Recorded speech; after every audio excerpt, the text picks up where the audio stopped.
Бројот на граѓани кои ќе бидат опфатени со прогресивната стапка на персонален данок од 18%, доколку границата на приходите е над 1000 евра, е мал, но ефектите ќе бидат големи. Ова го кажа премиерот Зоран Заев на годишната конференција на Министерството за финансии организирана на денот на буџетот 2 април. Според премиерот, ако прагот се стави над 1000 евра, повисок данок ќе плаќаат 74.000 граѓани. Разгледувани биле повеќе опции ако границата на приходите е повисока, но според премиерот, клучно е тоа што ако се соберат 30 милиони евра од оваа мерка, може да се зголеми социјалната помош на 12.000 денари или да се воведе бесплатно болничко лекување кое годишно чини 7 милиони евра.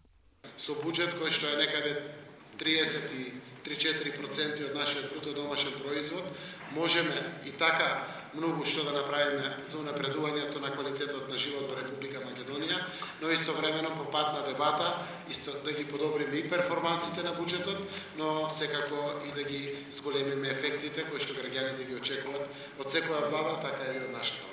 2 април е денот кога во 1992 година е донесен првиот буџет на независна Македонија кој изнесувал речиси 76 милиарди тогашни динари.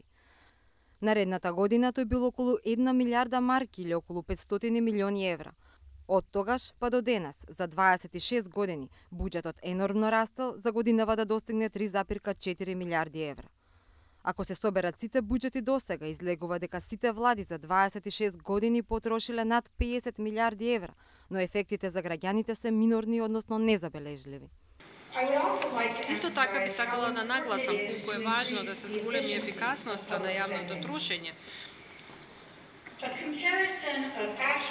Една споредба на сегашните трошоци со износот кој што би требало да биде потребен за да се постигне истиот резултат покажува дека Македонија може да заштеди околу 30% од јавните средства, што се всушност вкупните капитални инвестиции секоја година, што значи ќе имаме можност доколку средствата се трошат како што треба, тие да се насочат кон продуктивни инвестиции.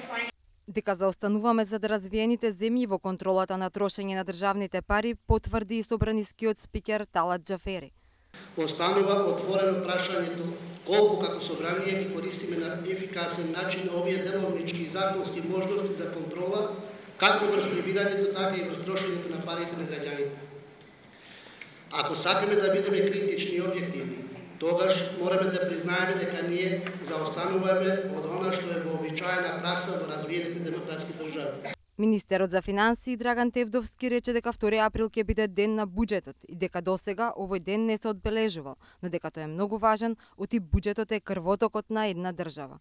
Тој рече дека буџетот за 2018 година е направен за да овозможи економски раст, социјална правда и интеграција во ЕУ и НАТО.